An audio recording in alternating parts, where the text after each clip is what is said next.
Alhamdulillah ala in'ami syukur lahu ala taufiqi wa hidayah.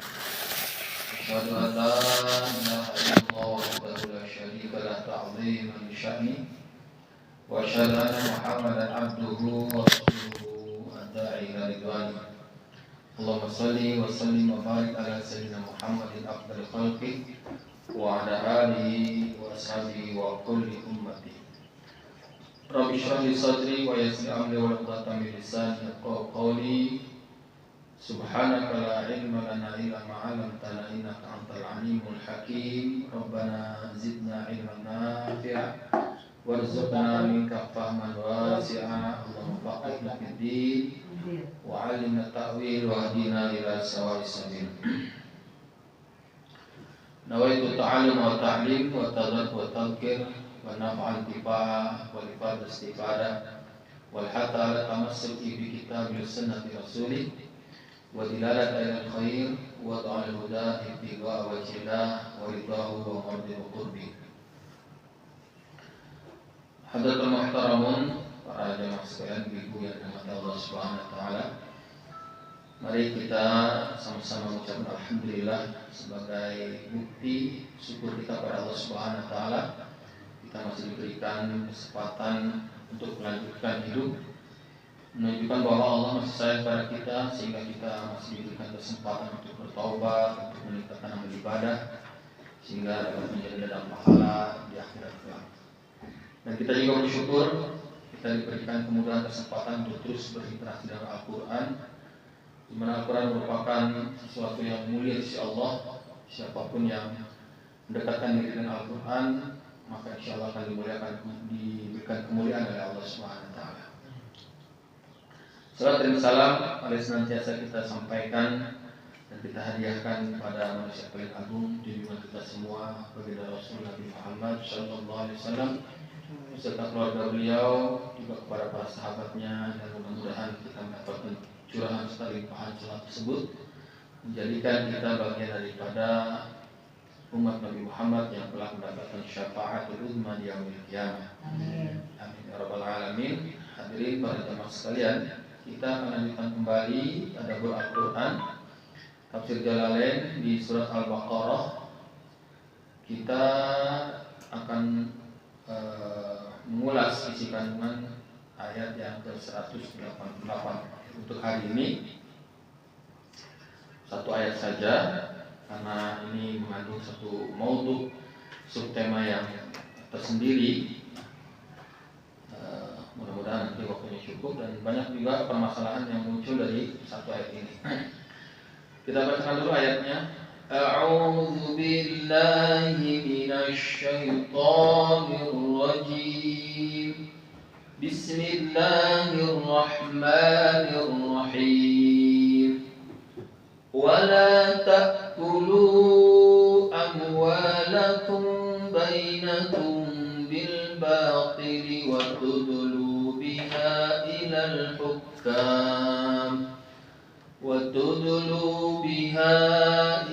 hukam litakulu fariqam min amwalin nasi bil ithmi wa antum ta'lamun. Perhatikan lafaznya, wala ta'kulu, dan janganlah kamu makan. Amwalakum, harta-harta kalian. Amwal ini jamak dari kata mal, malun, malani, amwal. Bainakum, di antara kalian, bil batili, dengan cara yang batil.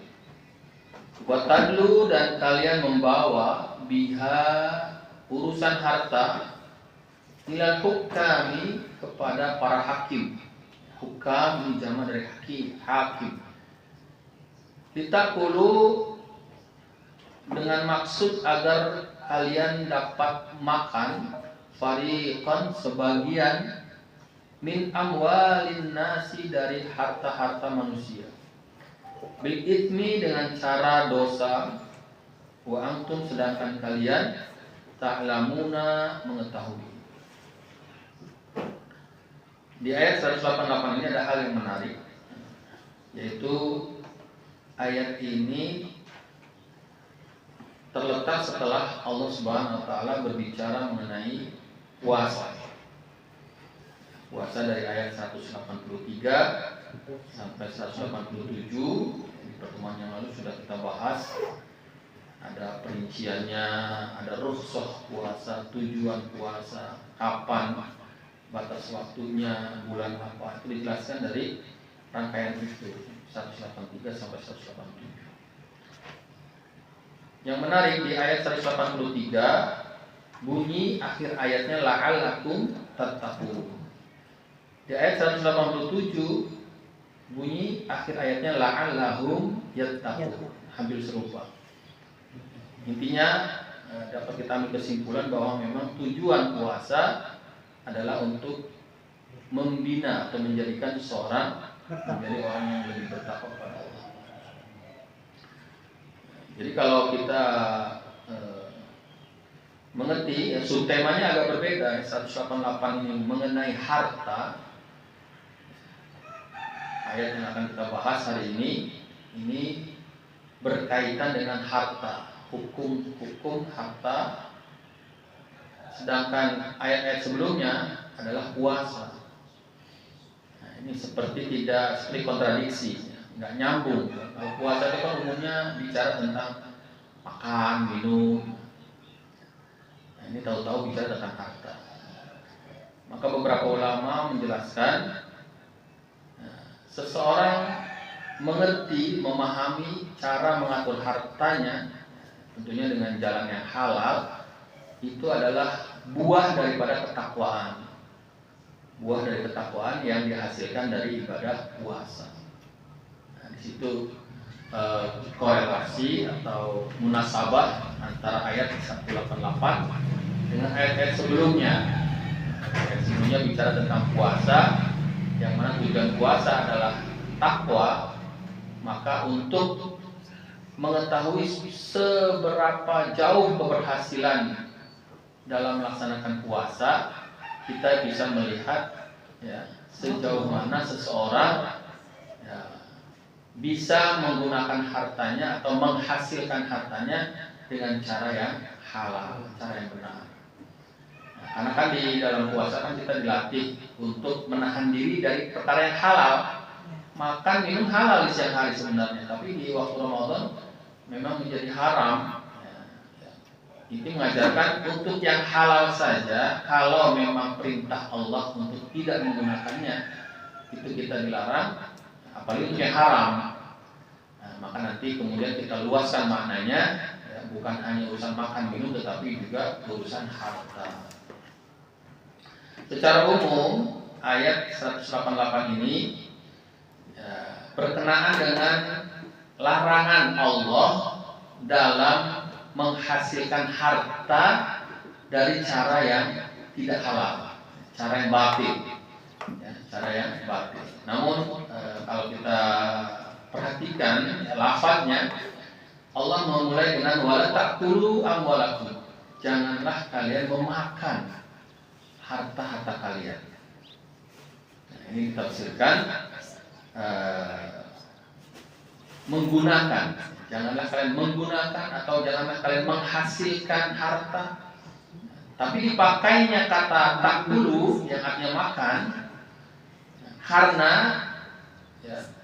dalam tafsir At-Tabari itu disebutkan a'lamul maksud lil amwal adalah al-aqlu. Tujuan pokok, tujuan utama dalam mencari harta itu selalu dikaitkan dengan urusan makan. Sehingga ada istilah sekedar mencari sesuap nasi. Orang kerja apapun alasan mesti itu. Ada supir angkot dari pagi ke siang nggak berhenti terus jalan mobilnya. Disuruh sholat zuhur berhenti dulu, sibuk pak. Sekedar saya lagi nyari biaya untuk sesuap nasi. Masa dari pagi sampai siang nggak bisa menghasilkan sesuap nasi? Sesuap nasi berapa? 2.000. Orang selalu begitu, cari harta dikaitkan dengan urusan perut, makan. Karena itu menjadi tujuan utama, tujuan pokok. atau bermaksud. Kemudian di sini dalam ayat ini Allah menggunakan apa? Bil batil. Jadi larangan ya, memakan harta dengan cara yang batil. Nah, maka kita perlu pahami apa itu batil. Batil sama dengan batal. Ya. Ibadah kita terkadang dihukumi batal atau dari sendiri tidak sah. Contoh, syarat sah sholat adalah berwudu. Berarti kalau wudunya batal, sholat juga enggak sah. Jadi batal atau batil di sini adalah hilangnya hukum, hilangnya kesahan. Ya. Kalau kita kaitkan dengan beberapa amal ibadah, hilangnya kesahan ya, ibadah tertentu itu. Tetapi dalam ayat ini digunakan kata batil ya, menunjukkan bahwa harta yang diambil, harta yang diperoleh dengan cara yang salah atau bahkan cara yang haram, maka akan menghilangkan keberkahan harta itu. Ya. Maka ini menjadi ukuran, menjadi indikasi kalau kita ingin mengetahui harta kita itu berkah atau tidak.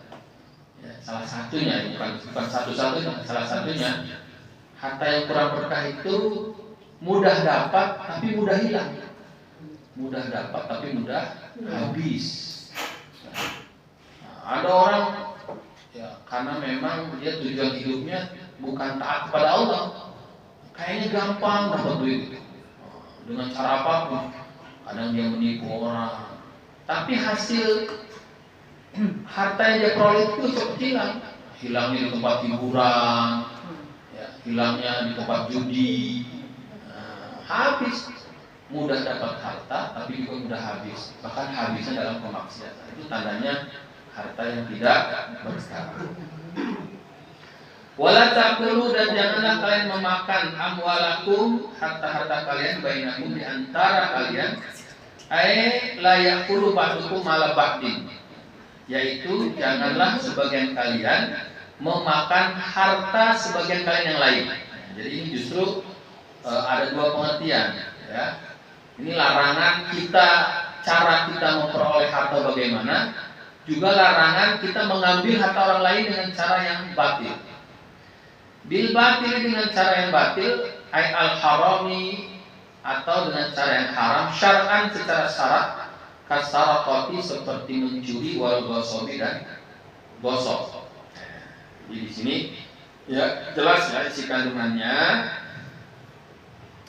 adalah larangan memperoleh harta dengan cara yang haram. Nah, ini inti kandungan dari surat 188 ini. Kemudian kita harus memahami seperti apa saja bentuk memperoleh harta yang haram.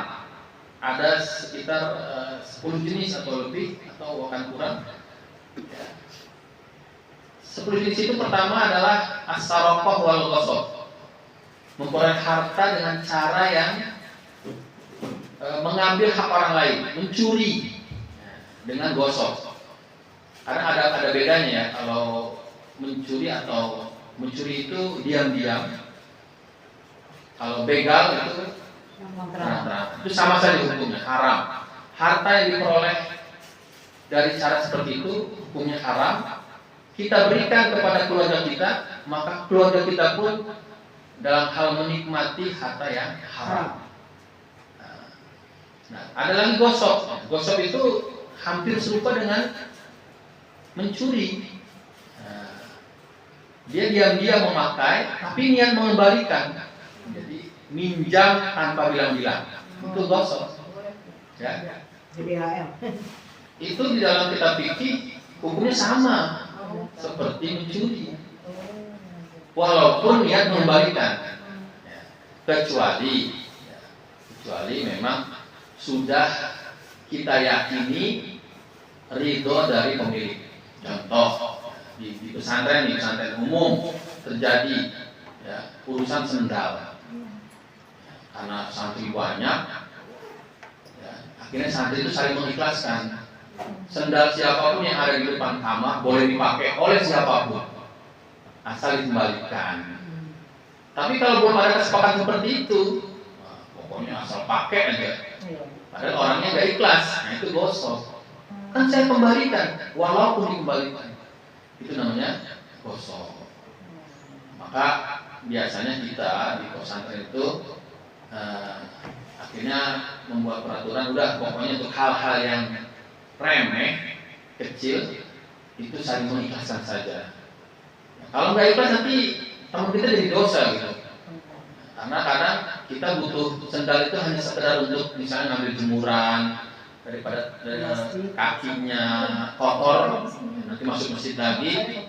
Akhirnya ada sendal di depan, pakai aja dulu deh, kan sebentar doang. Ya, daripada kita bikin dosa untuk orang lain, akhirnya kita terpaksanya suruh cari ikhlas. Memang agak terpaksa bikin ikhlasnya. Ya, tapi ini namanya gosok. Itu disamakan hukumnya dengan mencuri sebenarnya begitu. Dan itu yang tidak bisa dihindari ya, kalau di pesantren memang karena orang banyak, kadang nggak bisa dihindari. Atau pulpen yang nganggur, terkadang kita malas ngambil pulpen kita, yang pakai yang ada aja. Kalau kita yakini bahwa orang pemiliknya ikhlas, itu tidak sama dengan gosok.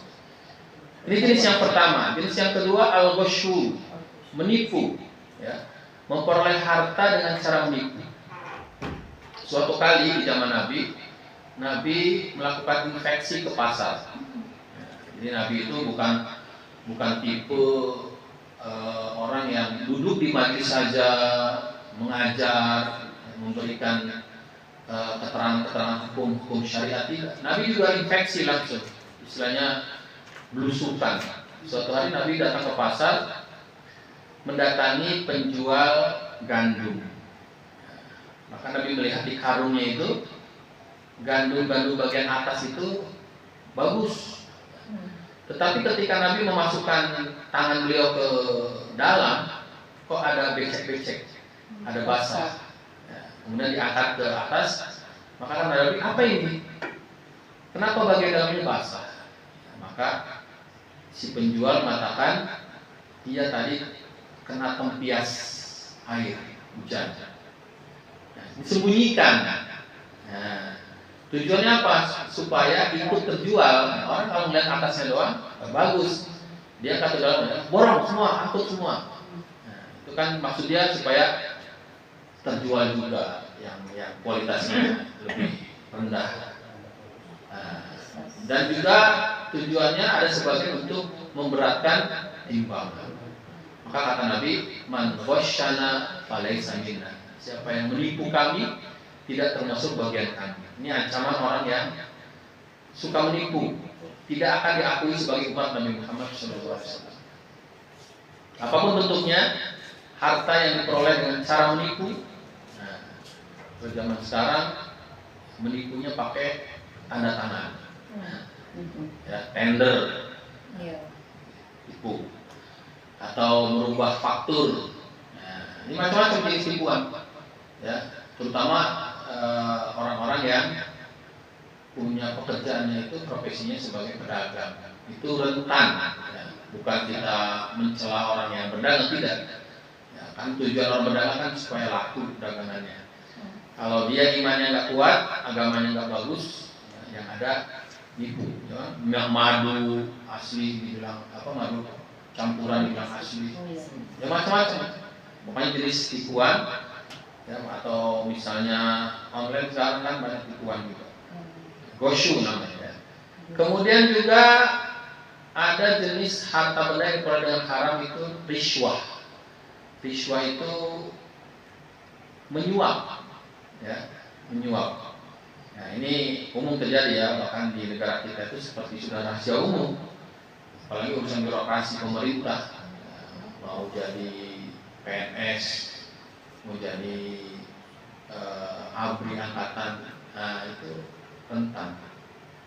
Nah, maka orang yang suka rishwah, baik yang menyogok atau yang disogok, itu sama-sama terkena hukum haram.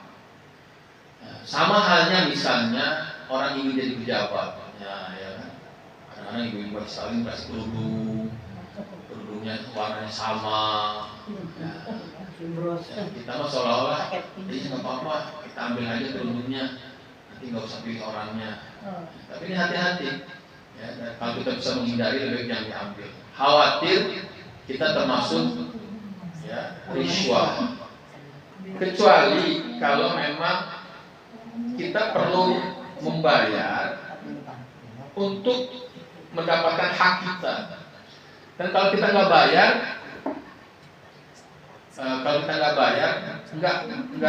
hak kita nggak dapat. Contoh, ini banyak terjadi. Urusan bikin paspor, itu kan hak setiap warga negara. Ya, kita punya hak mau keliling dunia, mau kemana saja, mau umroh, mau jalan-jalan ke Eropa, mau kemana. Tapi ada syarat punya paspor. Sedangkan bikin paspor itu terkadang dihalangi. Ada harga resmi, tapi juga ada harga di bawah tangan.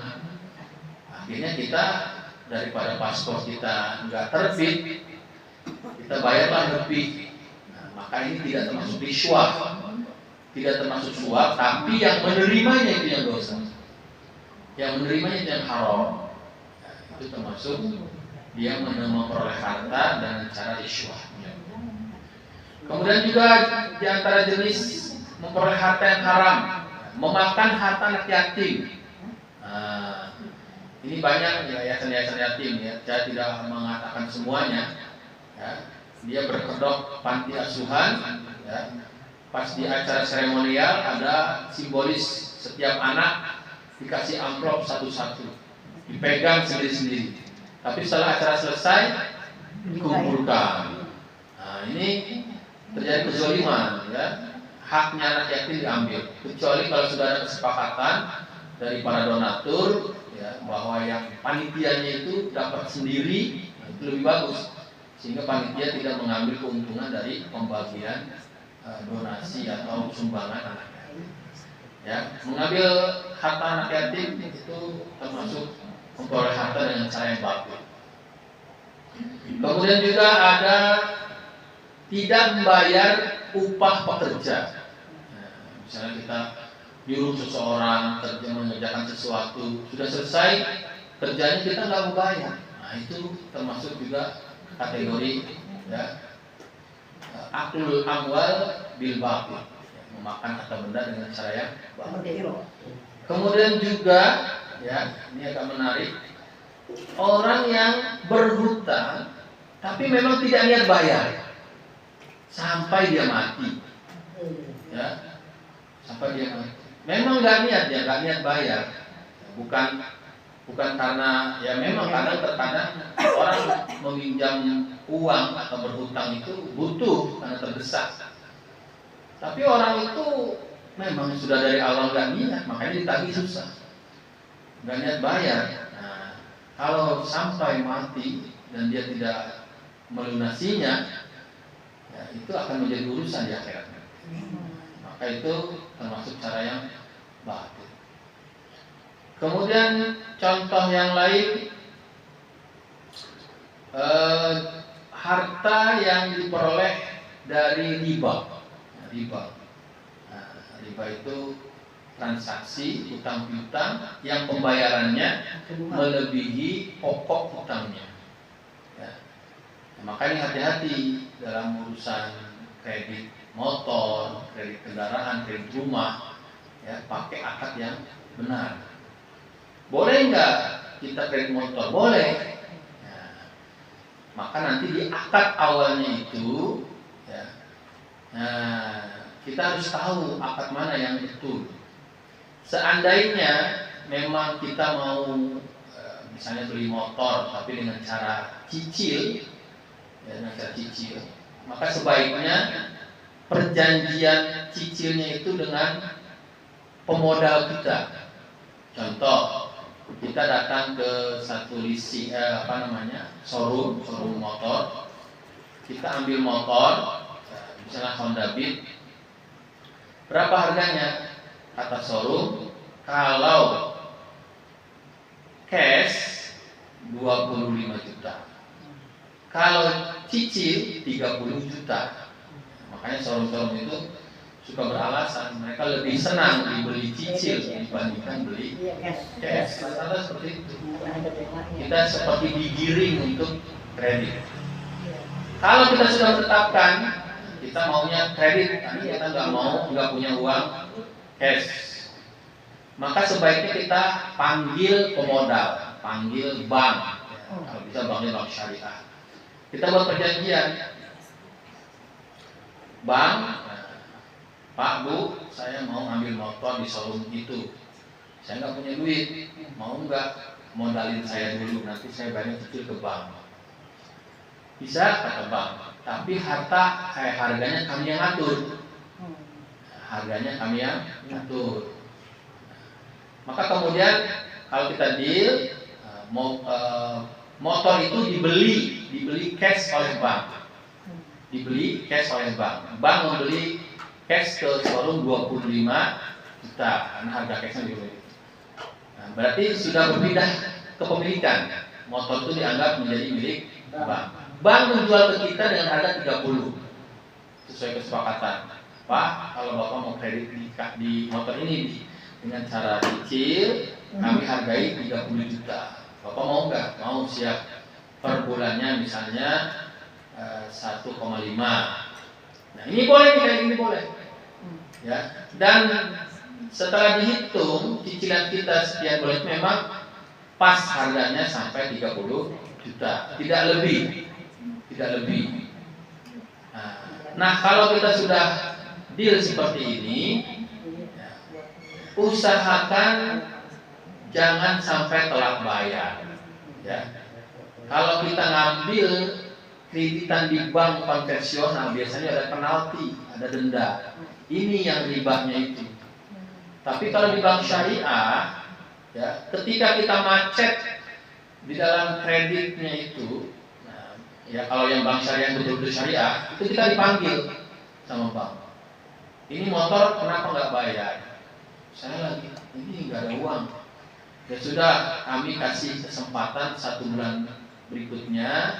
Kalau Bapak tetap nggak bisa bayar juga, terpaksa kami lelang ini motor. Jadi bukan dikasih denda. Ini bedanya bank konvensional dan bank syariah. Ternyata bulan depannya nggak bisa bayar juga, dipanggil kita. Bapak tunggakannya masih kurang 20 juta. Ini Bapak nggak bisa lanjut lagi kalau enggak? Saya nggak bisa, Pak, nggak bisa lanjut. Ya udah, motor bagaimana kalau kita lelang? Baik, kalau seandainya nih Pak, motor ini laku 21 juta, ya, Bapak cukup kembalikan 20, sisa hutang Bapak ke kami, yang 1 juta itu hak Bapak. Bagaimana Pak? Ya udah, nggak apa-apa. Nah, jadi adil kalau cara syariah itu enak sebenarnya. Cuma sekarang memang kebanyakan orang tidak mau menggunakan akad seperti itu, karena memang agak ribet. Dan DP-nya lebih besar kalau yang bank syariah. Alasannya seperti itu.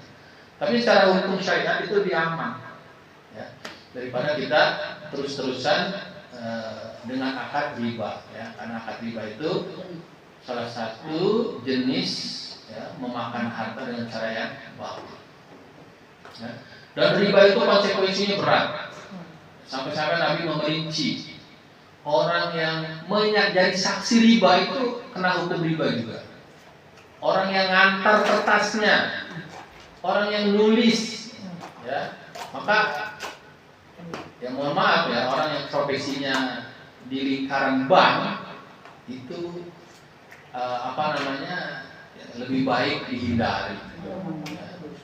Karena nanti dia setiap hari akan menyaksikan praktek riba, walaupun itu security-nya.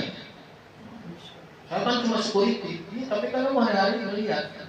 Karena saksi riba itu sama seperti pelaku riba, kata Nabi. Makanya harus dihindari.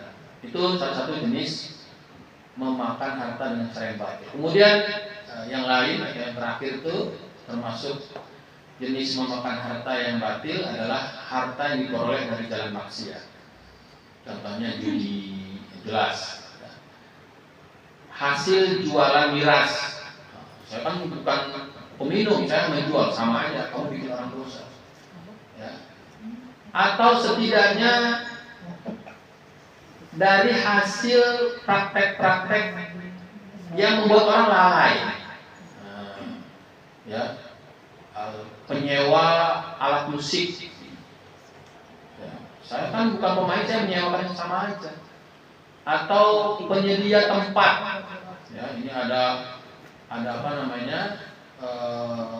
Punya tempat disewakan untuk misalnya anak-anak main PS. Kan membuat lalai.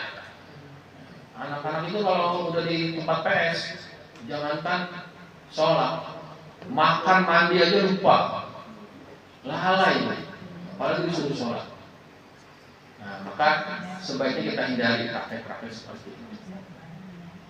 Tapi saya nggak ada pilihan lain. Ada. Ya. Sekarang orang beralasan cari yang haram aja susah, apalagi haram, apalagi halal. Nah, padahal kalau kita minta petunjuk sama Allah, insya Allah Allah kasih jalan. Ya. Kalau kasih jalan dari jalan-jalan yang haram, ya, barang siapa yang meninggalkan yang haram demi Allah, maka Allah akan mudahkan dia untuk mendapatkan yang halal. Dengan niat itu. Nah, jadi intinya di ayat ini isi kandungan yang utama adalah larangan memperoleh harta dengan cara yang batil. Kemudian di sini dilanjutkan wala tudlu biha ilal hukami. Ya. Dan kemudian kalian melaporkannya kepada para hakim. Tafsirkan bi hukumatiha au bil amwali risyah. Ini termasuk risyah suap.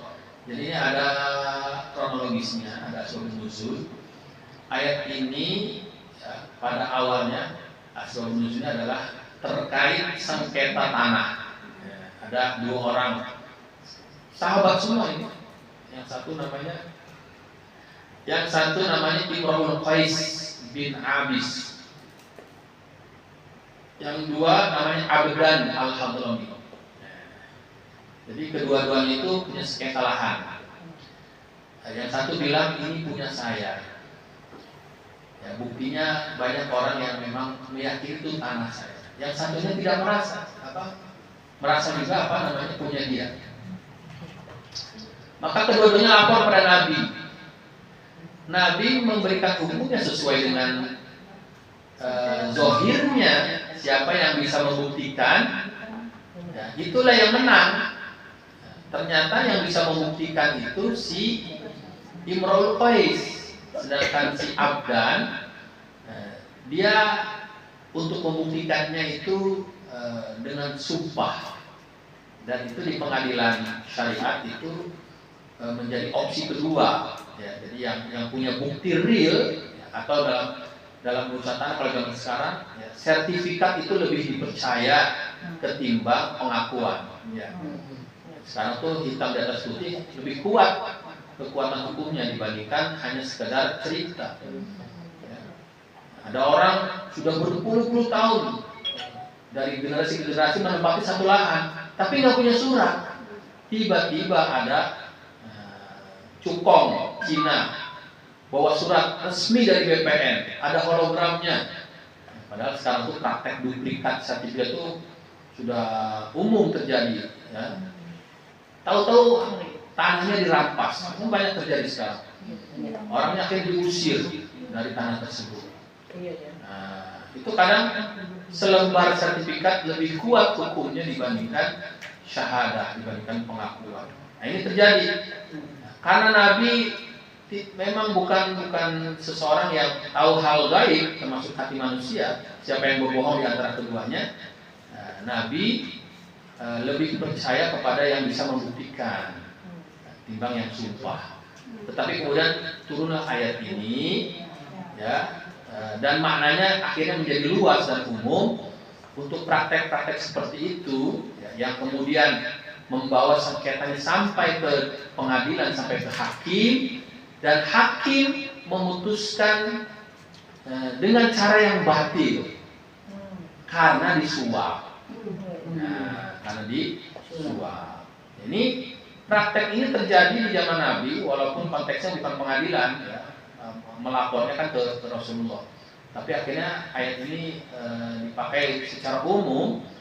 Ya, semua praktek yang hampir persis, ya, artinya dilaporkan ke hakim, hakimnya memenangkan gugatan orang yang membayarnya. Nah, ini termasuk cara yang batil. Nah, di sini juga kita perlu memahami tentang hukum peradilan, hukum hakim, ya. Jadi hakim atau kata-kata hukam di sini adalah merujuk kepada seorang hakim di pengadilan. Beda, ada istilah sebutan hakim, ya, hanya panjang, ada hakim. Nah, kalau hakim itu seperti julukan Luqman al-Hakim. Itu orang yang punya tutur kata yang penuh hikmah. Itu makanya Luqman al-Hakim. Luqman si ahli hikmah, ahli bijaksana. Nah, jangan bayangkan Luqman itu, dia bukan seorang nabi. Nah, Luqman itu secara fisik tidak meyakinkan. Orang kulitnya hitam, bibirnya tebal, rambutnya seperti mikrofon. Jadi tidak meyakinkan secara, tapi dia punya perkataan penuh dengan hikmah sampai Allah abadikan dan menjadikan satu surat dalam Al-Quran namanya Luqman, surat Luqman. Ini hakim, tapi kalau hakim, nah, itu artinya pengadil, ya, seseorang yang memutuskan perkara di pengadilan. Kata Rasulullah, 3 hakim, 2 di neraka, 1 di surga. Ini resiko seseorang yang menjadi hakim. Jadi berat, ya, menjadi seorang hakim itu kalau dia nggak adil, kalau dia memutuskan dengan tidak benar, cenderung lebih dekat dengan neraka. Maka kata Rasulullah, 2 orang hakim, 2 di neraka, 1 di surga. 2 yang di neraka itu karena dia memutuskan sesuatu, ya, berdasarkan pembelaan kepada yang membayar. Itu jelas, ya. Nah, ini terjadi juga di negara kita ini, carut marut, ya, giliran nenek-nenek nyuri batang kayu buat bahan bakar masak, ditangkap. Nah, giliran pejabat yang gelondongan sampai berton-ton, ya, dibiarkan. Nah, ini tumpul ke bawah, tajam ke bawah, tumpul ke atas. Boleh jadi ya kita bukan tujuan, hakim-hakimnya mungkin menerima bayaran. Yang kedua, hakim yang masuk neraka itu hakim yang memutuskan perkara karena kebodohannya. Nggak ada yang bayar, tapi dia memang tidak meneliti dengan benar pokok perkaranya. Pokok perkaranya. Maka agak miris ya di negara kita. Pertama, peradilan atau KUHAP dan KUHP itu tidak berdasarkan hukum Islam. Itu mengadopsi sebagian hukum-hukum warisan Belanda. Ya. Makanya kualitas hakim di negara kita ya agak memprihatinkan. Terlebih lagi kemarin ada kasus 16 mahasiswa Fakultas Hukum UI terjerat kasus asusila. Nah, ini gimana kalau mereka nanti jadi hakim? Masih belajar aja sudah tidak punya akhlak. Nah, apalagi sudah jadi hakim. Sedangkan dunia peradilan itu ya hanya pintar ngomong berkata.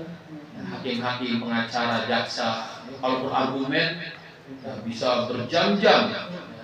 Undang-undang itu seperti dihafal di luar kepala. Tapi prakteknya ya agak memprihatinkan. Nah, ini resiko jadi hakim. Yang pertama, yang satu kata Nabi masuk surga. Nah, itu hakim yang memutuskan perkara ya, dengan benar, bukan karena suap dan dengan keahliannya. Ya, maka perlu ada kompetensi ya, urusan hakim. Nah, kronologis ayat ini, kenapa orang-orang yang bersengketa kemudian membawa urusan ini ke hakim? Litakulu fariqam min amwalin nas. Tujuannya dari awal memang ingin menguasai harta orang lain. Ya. Kemudian Allah tegaskan bil ithmi dengan cara yang dosa wa antum ta'lamun. Sedangkan kalian tahu, maka dalam kasus Imrul Qais dan Abdan al-Hadrami itu, ya, yang dimenangkan itu Imrul Qais. Dan dia sebenarnya tahu kalau dia pihak yang salah.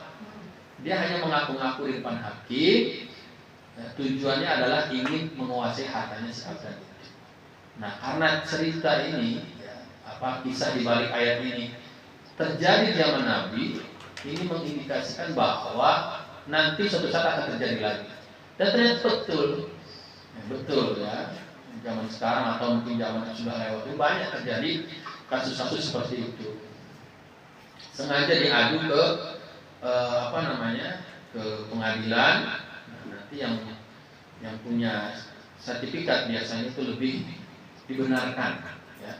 Apalagi sekarang hukum agraria di negara kita agak tumpang tindih ya, jelas. Orang yang tidak bayar pajak tanah 10 tahun maka negara berhak merampas. Ini di satu sisi benar supaya tidak ada pihak-pihak yang mengaku memiliki tanah, memiliki sebidang tanah, ya, dia hanya sekedar karena dia sudah menempati berpuluh-puluh tahun. Di satu sisi yang lain, kasihan orang yang memang sudah menempati satu tanah, ya, satu bangunan, dan orang-orang sudah tahu dia memang dari generasi ke generasi punya dia, tapi hanya tidak bisa membuktikan secara administratif, ya, akhirnya dirampas negara. Ya. Saya juga punya tanah di kampung itu, sekarang masih tempat ibu saya. Suratnya nggak ada, dicari-cari suratnya nggak ada. Udah 20 tahun lebih, nggak tahu nanti orang pajak datang apa enggak. Kami bisa kehilangan tanah kalau peraturannya memang seperti itu. Nah, jadi belum ada solusi memang di negara kita, ya, hanya sekedar seminar. Apa jalan keluarnya tentang agraria pertanahan di negara kita. Wallahu alam. Ya, jadi kita hari ini kita satu surat ya. Isi kandungan yang utama adalah larangan mengambil atau memperoleh harta dengan cara yang batil, dengan cara yang haram. Nah, ini harus menjadi perhatian kita karena di sini Allah tuh menggunakan kata takulu, ya, makan. Kita harus hati-hati sesuatu yang masuk ke dalam tubuh kita, yang kita konsumsi, yang kita makan, yang kita minum, itu akan berdampak kepada perilaku kita. Orang yang makanannya kurang bersih, makanannya kurang halal, itu ibadahnya lemes biasanya, ya, kurang semangat dalam ibadah. Nah, itu secara tidak langsung memang mempengaruhi keadaan ibadah kita. Oleh karena itu hati-hati. Bahkan Rasulullah pernah mengancam daging yang tumbuh dari makanan yang haram lebih layak dimasukkan dalam neraka. Kalau sudah nempel di daging kita, gimana caranya supaya kemungkinan ya kita tobat sungguh-sungguh, minta ampun sama Allah. Mudah-mudahan tidak menjadi hisab nanti di akhirat. Wallahu a'lam. Demikian kajian kita di pagi hari ini. Kita buka kesempatan untuk bertanya. Silakan yang ingin mengajukan pertanyaan. Assalamualaikum warahmatullahi wabarakatuh. Waalaikumsalam.